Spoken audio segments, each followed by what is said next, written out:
Hello everyone. आज की इस वीडियो में हम क्लास 12th के सिलेबस में इलेक्ट्रोस्टैटिक्स यूनिट के नेक्स्ट वीडियो पर चलते हैं। आज का हमारा टॉपिक है कंटिन्यूस चार्ज डिस्ट्रीब्यूशन। इस टॉपिक की जो इम्पोर्टेंस है वो गॉस लॉ का जब हम यूज़ करेंगे, उसकी एप्लीकेशंस जब हम पढ़ेंगे तब इसका काफ़ी यूज़ हम करेंगे। तो उससे पहले हम जानते हैं कि कंटिन्यूस चार्ज डिस्ट्रीब्यूशन का मीनिंग क्या है।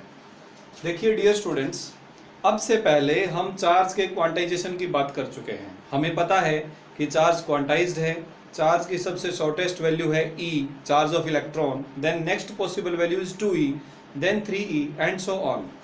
इट मीन्स हमारे पास चार्ज की कुछ वैल्यू है, फिर एक पर्टिकुलर गैप के बाद फिर नेक्स्ट वैल्यू है, फिर एक गैप के बाद नेक्स्ट वैल्यू है। इट मीन्स चार्ज जो है वो कंटिन्यूस नहीं है। जबकि हमारा यहाँ पर लिखा हुआ टॉपिक बता रहा है कंटिन्यूस चार्ज डिस्ट्रीब्यूशन, यानी चार्ज को कंटिन्यूसली डिस्ट्रीब्यूटेड किया गया है। ये कैसे पॉसिबल है? प्रैक्टिकली तो चार्ज क्वांटाइज्ड ही होता है, बट जब चार्ज को हम लार्ज स्केल पर बात करें, यानी जब चार्ज वेरी लार्ज अमाउंट में कहीं पर भी गिवन है, very large number of electrons कहीं अवेलेबल हैं, तो हम ये कह सकते हैं कि उतने large number of charge particles की वजह से उसके जो इंडिविजुअल इफेक्ट्स हैं हम उसे स्टडी नहीं कर सकते। जो सिचुएशन है वो बहुत कॉम्प्लेक्स हो जाती है, इसलिए हमें स्टडी करना पड़ता है चार्ज डिस्ट्रीब्यूशन, यानी मैक्रोस्कोपिक लेवल पर जो टोटल चार्ज है वो या तो लेंथ पर डिस्ट्रीब्यूटेड होगा किसी पर्टिकुलर लेंथ पर, या हम कह सकते हैं कि किसी पर्टिकुलर एरिया पर डिस्ट्रीब्यूटेड होगा, या फिर हम कह सकते हैं कि किसी वॉल्यूम पर डिस्ट्रीब्यूटेड होगा। तो हम ये कह सकते हैं कि तीन टाइप से आप चार्ज को डिस्ट्रीब्यूट कर सकते हो। Either charge is distributed on length और ऑन एरिया और ऑन वॉल्यूम। तब हम, क्योंकि जो चार्ज है वो बहुत लार्ज क्वांटिटी में होता है, तो चार्ज 1 यूनिट लेंथ पर बराबर होगा। मान लीजिए यहाँ पर L लेंथ है, L लेंथ पर अगर Q चार्ज है, it means Q by L जो चार्ज है वो हर एक यूनिट लेंथ के ऊपर डिस्ट्रीब्यूटेड है। इसी प्रकार चार्ज ऑन यूनिट एरिया सब सरफेस पे बराबर होगा। Similarly charge on unit volume जो है वो बराबर होगा। तो तीन टाइप से हम चार्ज डिस्ट्रीब्यूशन को स्टडी करते हैं, जिसलिए हम चार्ज को कंटिन्यूसली डिस्ट्रीब्यूटेड मान सकते हैं। तो कंटिन्यूस चार्ज डिस्ट्रीब्यूशन एक्चुअली है क्या? When the distribution of charge is on macroscopic level, then it is considered as distributed continuously. So there are three types of charge distribution. First is linear distribution, another is areal distribution or area distribution, and the next one is volume distribution. और इन्हीं तीनों पर based तीन type की charge densities हैं। तो सबसे पहली जो चार्ज डेंसिटी है वो है linear charge density. Linear charge density represented by lambda. तो linear charge density dear students क्या होता है? अभी हमने देखा कि सपोज किसी कंडक्टर की L लेंथ पर, if length is L and total charge Q is given, then this lambda is total charge divided by length. So it is the ratio of charge distributed to the entire length, that is lambda is equal to charge divided by length, or you can say Q divided by L. Okay, तो यहां पर हम बोल रहे हैं कि हर unit length के ऊपर जो चार्ज है वो सेम है। इट मींस आप ये कह सकते हैं कि आप लेंथ को अगर स्मॉल कंसीडर करें dl, तो उस पर जो चार्ज होगा वो भी स्मॉल होगा dq। तो dq बाई dl या q बाई l दोनों ही लैम्डा के बराबर होंगे। आगे चलकर कुछ एक डेरिवेशंस में हम यहाँ से चार्ज की वैल्यू को यूज करेंगे, तो आप चार्ज को लैम्डा और लैम्डा इंटू एल कह सकते हैं, या फिर आप यहाँ से dq को लैम्डा इंटू dl कह सकते हैं। यानी अगर हमें ये पता हो कि कोई कंडक्टर है, उसका लीनियर चार्ज डेंसिटी है लैम्डा और उसका लेंथ है L, तो टोटल चार्ज उस पर कितना गिवन होगा? Lambda multiplied by L। Similarly small charge की अगर हम बात करेंगे स्मॉल लेंथ dl के लिए, तो dq बराबर होगा लैम्डा इंटू dl। इस फार्मूले से आप बता सकते हैं SI यूनिट ऑफ लैम्डा। क्योंकि lambda charge divided by length है, तो इसका जो SI यूनिट है वो होगा कूलाम पर मीटर। सो coulomb per metre is SI unit of linear charge distribution. इसी के साथ हम नेक्स्ट चार्ज डेंसिटी की तरफ चलते हैं, और वो है surface charge density. The next one is surface charge density. Surface charge density is represented by sigma. It is the ratio of charge distributed to the area, charge distributed to the entire area of the surface, entire area. So sigma will be equal to charge divided by area, or you can say q by a, or you can say dq divided by dA. तो यहां से आप इसका ऐसा unit बता सकते हैं, ऐसा unit of sigma is coulomb पर मीटर स्क्वायर। फाइन। और यहां से अगर आपको जरूरत पड़े टोटल चार्ज कैलकुलेट करने की, तो वो होगा charge density multiplied by area, surface charge density multiplied by area, या फिर आप कह सकते हैं d q will be equal to sigma into d a. तो इन फार्मूलाज की हमें बाद में जरूरत पड़ेगी जब हम गॉस लॉ का यूज करेंगे। इसके बाद तीसरे टाइप का चार्ज डिस्ट्रीब्यूशन है कि जब हम चार्ज को डिस्ट्रीब्यूट करें वॉल्यूम पर, तो तीसरे टाइप की चार्ज डेंसिटी हमारे पास आ जाती है वॉल्यूम चार्ज डेंसिटी। जब हम वॉल्यूम चार्ज डेंसिटी की बात करते हैं, it is represented by rho. तो ये होता है हमारे पास total charge given on unit volume, it is the ratio of charge distributed to the entire volume, या पर यूनिट वॉल्यूम भी आप कह सकते हैं, टू द एंटायर वॉल्यूम, या आप कह सकते हैं charge distributed per unit volume. तो rho will be equal to charge divided by volume, you can write it as q by v और dq divided by dv। Similarly यहाँ पर ऐसा यूनिट इसकी होगी, चार्ज के लिए कूलम्ब और वॉल्यूम के लिए मीटर क्यूब, तो कूलम्ब पर मीटर क्यूब। हमें यहाँ से चार्ज को कैलकुलेट करना पड़ सकता है, तो आप कह सकते हैं रो v, या फिर आप कह सकते हैं dq is equal to rho dv। तो इस प्रकार से तीन टाइप से हम चार्ज को डिस्ट्रीब्यूट कर सकते हैं। या तो चार्ज किसी कंडक्टर की लेंथ पर डिस्ट्रीब्यूटेड होगा, तब हम लीनियर चार्ज डेंसिटी की बात करेंगे, या फिर एरिया पर गिवन होगा तब हम सरफेस चार्ज डेंसिटी की बात करेंगे, और ये अगर वॉल्यूम पर गिवन होगा तब हम वॉल्यूम चार्ज डेंसिटी की बात करेंगे। और इन्हीं की हेल्प से अगर हमें लेंथ, एरिया या वॉल्यूम पता हो, तो हम उसके ऊपर दिए गए चार्ज को कैलकुलेट कर सकते हैं अगर चार्ज डेंसिटी हमें गिवन हो। तो ओके डियर स्टूडेंट्स, ये जो टॉपिक था इसकी जो इंपॉर्टेंस है हम गॉस लॉ के एप्लीकेशंस में समझेंगे। गॉस लॉ का एक वीडियो ऑलरेडी हमारे इलेक्ट्रोस्टैटिक्स के प्लेलिस्ट में अवेलेबल है। इस वीडियो को देखने से पहले आप गॉस लॉ का वीडियो मैं सजेस्ट करूंगा कि एक बार आप उसे देखें। फिर भी मैं थोड़ा सा इंट्रोडक्टरी पॉइंट ऑफ व्यू से बता देता हूं कि हमें गॉस लॉ क्या कहता है। गॉस लॉ कहता है कि कोई भी जो क्लोज्ड सरफेस होगा उसमें से क्रॉस होने वाला फ्लक्स बराबर होगा charge divided bye epsilon not, और वो चार्ज जो उस सरफेस के अंदर है। गॉस लॉ कहता है flux crossing through any closed surface will B 1 by epsilon not times the total charge enclosed with in the surface. Surface के अंदर कितना चार्ज है, अगर आप उसको 1 by एप्सिलॉन नॉट से मल्टीप्लाई कर दें या एप्सिलॉन नॉट से डिवाइड कर दें, तो आपको मिल जाएगा फ्लक्स। ये आप वीडियो में देख सकते हैं। अब हम गॉस लॉ की एप्लीकेशंस की बात करेंगे इस वीडियो में। तो applications of Gauss law, applications of Gauss law. Gauss law की क्या एप्लीकेशंस हैं डियर स्टूडेंट्स? गॉस लॉ जो है वो एक प्रकार से एक टूल है, एक हेल्पिंग टूल है, जिसकी हेल्प से हम इलेक्ट्रिक फील्ड इंटेंसिटी या इलेक्ट्रिक फील्ड स्ट्रेंथ कैलकुलेट कर सकते हैं due to different type of charge distributions. मान लीजिए किसी कंडक्टर पर, स्ट्रेट कंडक्टर पर, स्फेरिकल कंडक्टर पर, या साइलेंड्रिकल कंडक्टर पर, या थिन शीट के ऊपर चार्ज गिवन है, और उसकी वजह से हम उसके नियर बाय पॉइंट्स पर इलेक्ट्रिक फील्ड इंटेंसिटी या इलेक्ट्रिक फील्ड स्ट्रेंथ कैलकुलेट करना चाहते हैं, तो हम गॉस लॉ की हेल्प से ऐसा कर सकते हैं। तो इसी के साथ अगर हम बात करें electric field due to a point charge, सबसे पहली एप्लीकेशन है electric field due to a point charge. But इससे पहले मैं आपको बता दूं कि गॉस लॉ की जब भी हम एप्लीकेशन स्टडी करेंगे तो हमें क्या करना होगा। हर एक एप्लीकेशन में हम एक कॉमन तरीका यूज करेंगे। सबसे पहला मेथड तो ये, स्टेप बाय स्टेप बात करते हैं।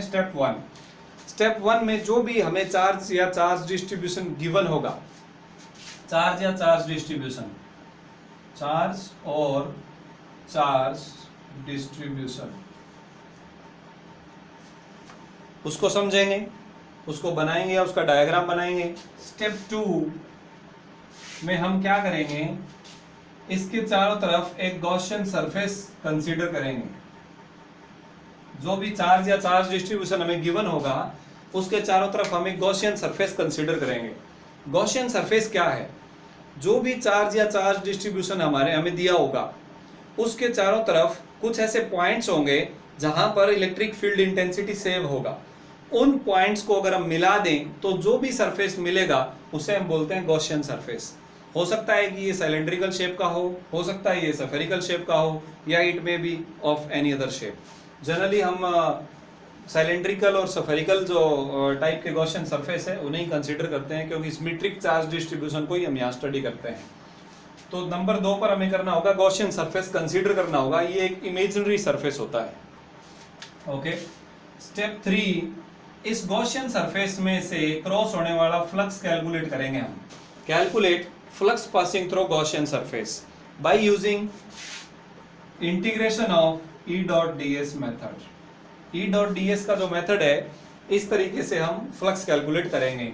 स्टेप 4, जो भी फ्लक्स हमें मिल जाएगा ई डॉट डी एस की कैलकुलेशन से हमें कुछ मिलेगा, उसको हम गॉस लॉ के बराबर रख देंगे, यानी Q बाय एप्सिलॉन नॉट के बराबर रख देंगे।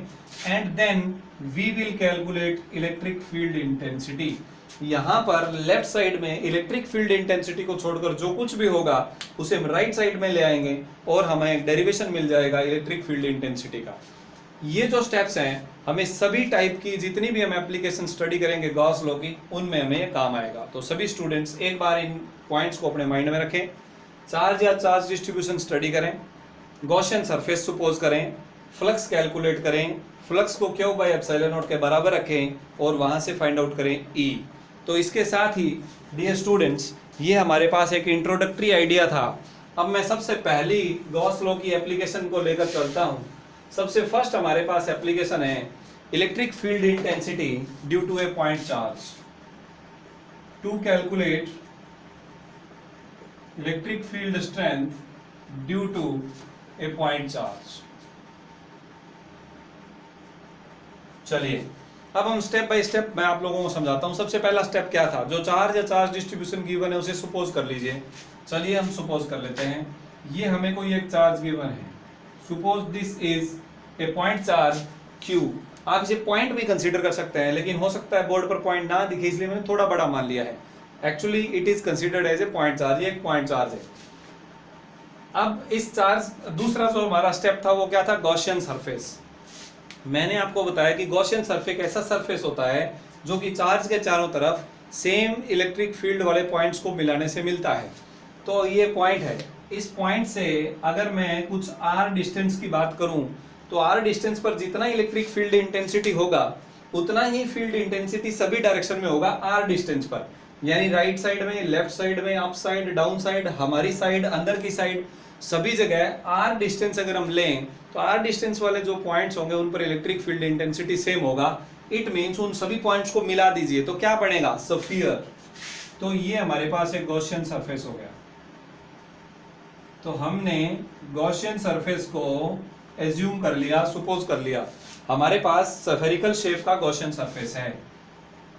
एक्चुअली गॉसियन सरफेस की जो शेप होगी वो चार्ज या चार्ज डिस्ट्रीब्यूशन पर डिपेंड करेगी। ओके, ये गॉसियन सरफेस एक इमेजिनरी सरफेस है। अब हमारे पास स्टेप 3 है। स्टेप 3 हमें बताता है कि फ्लक्स कैलकुलेट करें इस गॉसियन सरफेस से। तो देखिए फ्लक्स कैलकुलेट करने के लिए हमें क्या चाहिए होता है, दो तरीके होते हैं। अगर एरिया की डायरेक्शन आपके पास फिक्स हो या सिमेट्रिक एरिया हो तो आप E डॉट A करके फ्लक्स कैलकुलेट कर सकते हैं। बट यहाँ पर एरिया की जो डायरेक्शन है वो सभी जगह अलग अलग है, या यूं कहेंगे इलेक्ट्रिक फील्ड इंटेंसिटी सभी डायरेक्शन में है, इसलिए हम एक स्मॉल एरिया कंसीडर कर लेते हैं DS। हमने एक स्मॉल एरिया कंसीडर कर लिया DS। तो ये जो एरिया है इसकी डायरेक्शन किधर होगी, एरिया के परपेंडिकुलर। और ये जो पॉइंट चार्ज है इस चार्ज की वजह से इलेक्ट्रिक फील्ड किधर होगा, अवे फ्रॉम दिस चार्ज, क्योंकि पॉइंट चार्ज है हर जगह पर इलेक्ट्रिक फील्ड अवे होगा एट एवरी पॉइंट। आप कहीं भी देखिए इलेक्ट्रिक फील्ड लाइंस इस प्रकार से बनेंगी लाइक दिस। तो चलिए हम यहाँ पर कंसीडर कर लेते हैं एरिया और इलेक्ट्रिक फील्ड जो है वो एक ही डायरेक्शन में है, इसलिए इन दोनों के बीच में जो एंगल है वो है 0 डिग्री। तो हमें क्या करना है, फ्लक्स कैलकुलेट करना है by using integration of E dot d s. तो flux crossing through this Gaussian surface कितना होगा? Flux crossing through Gaussian surface will be integration of E dot d s. हम इसको ओपन करेंगे तो ये आपके पास आ जाएगा E D S cos theta. Theta है 0 डिग्री, कॉस 0 डिग्री हमारे पास हो जाएगा 1। तो आप लिख देंगे यहाँ पे E D S cos 0 degree, cos 0 degree 1 हो जाएगा। इलेक्ट्रिक फील्ड इंटेंसिटी, क्योंकि इन सभी पॉइंट्स पर इलेक्ट्रिक फील्ड इंटेंसिटी सेम है, चेंज नहीं हो रही है, यानी कांस्टेंट है, इसलिए इलेक्ट्रिक फील्ड इंटेंसिटी को इंटीग्रेशन से बाहर ले लेंगे और गॉसियन सरफेस से पास होने वाला फ्लक्स बराबर हो जाएगा E integration of ds cos 0 degree 1 हो गया। अब इस ds, ये स्मॉल एरिया है ds, इसका इंटीग्रेशन करेंगे तो हमें क्या मिल जाएगा? ये पूरा एरिया, पूरा एरिया मतलब इस सफियर का एरिया। तो सफियर का एरिया कितना होता है डियर स्टूडेंट्स? ये होता है हमारे पास 4 पाई रेडियस का स्क्वायर, रेडियस हमने r मान रखा है। तो ये मैं आ गया फ्लक्स। तो नेक्स्ट स्टेप क्या था? फ्लक्स कैलकुलेट करने के बाद जो भी हमारा आंसर आया है उसे गॉस लॉ के accordingly Q by epsilon naught के बराबर पुट कर दीजिए। Apply Gauss law, apply Gauss law, तो हमें क्या मिलेगा? Flux will be equal to E into 4 pi r square which is equal to Q by epsilon naught. तो हमने जो फ्लक्स कैलकुलेट किया है उसे Q बाय एप्सिलॉन नॉट के बराबर रख दिया। नेक्स्ट स्टेप क्या था? E को छोड़कर सब राइट हैंड साइड में ले जाएं तो E बराबर आ गया Q upon 4 pi r square epsilon not. मैं एप्सिलॉन नॉट यहाँ लिख देता हूँ क्योंकि ये हमारा 1/4 पाई एप्सिलॉन नॉट कांस्टेंट बन गया। तो E बराबर कितना आ गया? Q अपॉन 4 पाई एप्सिलॉन नॉट r स्क्वायर। हमने पॉजिटिव चार्ज ले रखा है इसलिए electric field intensity radius vector की ही डायरेक्शन में होगी। अगर चार्ज नेगेटिव होता तो हम यहाँ एक नेगेटिव साइन लगा देते जो हमें बताता है इलेक्ट्रिक फील्ड इंटेंसिटी और रेडियस वेक्टर अपोजिट डायरेक्शन में है। तो डियर स्टूडेंट्स, ये तरीका है कि हम गॉस लॉ को कैसे अप्लाई कर सकते हैं। कोई भी टाइप की हम एप्लीकेशन स्टडी करेंगे उसमें इन्हीं स्टेप्स को फॉलो करेंगे। ये फार्मूला आप पहले भी पढ़ चुके हैं। हमने जब पॉइंट चार्ज की वजह से इलेक्ट्रिक फील्ड इंटेंसिटी को विदाउट गॉस लॉ जब स्टडी किया था तब हम इसे ऑलरेडी स्टडी कर चुके हैं। KQ बाय r स्क्वायर इसे हम जनरली लिखते हैं, 1/4 पाई एप्सिलॉन नॉट को K बोल देते हैं। So you can also write it as KQ divided by r square r unit vector. So this is the formula of electric field intensity due to a point charge. ये Gauss law की हमारे पास पहली application है। Okay dear students, इसको हम यहीं बंद करते हैं, इसके बाद हम नेक्स्ट एप्लीकेशन की तरफ चलते हैं। सो डियर स्टूडेंट्स, अभी हमने स्टडी किया एक सिंगल पॉइंट चार्ज की वजह से electric field intensity by applying Gauss law. अब हम स्टडी करेंगे चार्ज डिस्ट्रीब्यूशन। तो सबसे पहले हम लीनियर चार्ज डिस्ट्रीब्यूशन की वजह से इलेक्ट्रिक फील्ड इंटेंसिटी कैलकुलेट करेंगे। सो हम मान लेते हैं कि तो हमारे पास कोई एक कंडक्टर है जिसका लेंथ है L, suppose this length is L, और इसके ऊपर जो टोटल चार्ज गिवन है दैट इज Q, और हम कह सकते हैं कि यहाँ पर जो चार्ज डेंसिटी है वो लीनियर चार्ज डेंसिटी है लैम्डा, जो कि Q बाय L के बराबर है। तो ये सबसे पहला स्टेप हमारा कंप्लीट हो गया कि चार्ज डिस्ट्रीब्यूशन हमने बना ली। दूसरा पॉइंट हमारा ये है कि इस डिस्ट्रीब्यूशन की वजह से गॉसियन सरफेस कैसा होगा। अब देखिए, ये हमारा कोई चार्ज लीनियर कंडक्टर मान लेते हैं। वैसे तो इसका एरिया सिग्निफिकेंट है। अगर ये बहुत पतला हो, बहुत ही पतला, हेयर साइज, हेयर के जितना पतला अगर हम इसको सपोज कर लें तो जो चार्ज डिस्ट्रीब्यूशन है वो लीनियर कंसीडर कर लिया जाएगा। तो इसका हर एक जो पॉइंट है, मान लीजिए यहाँ पर एक चार्ज है, उसका एक चारों तरफ एक स्फेरिकल शेप में उसका गॉसियन सरफेस होगा, यानी इलेक्ट्रिक फील्ड होगा।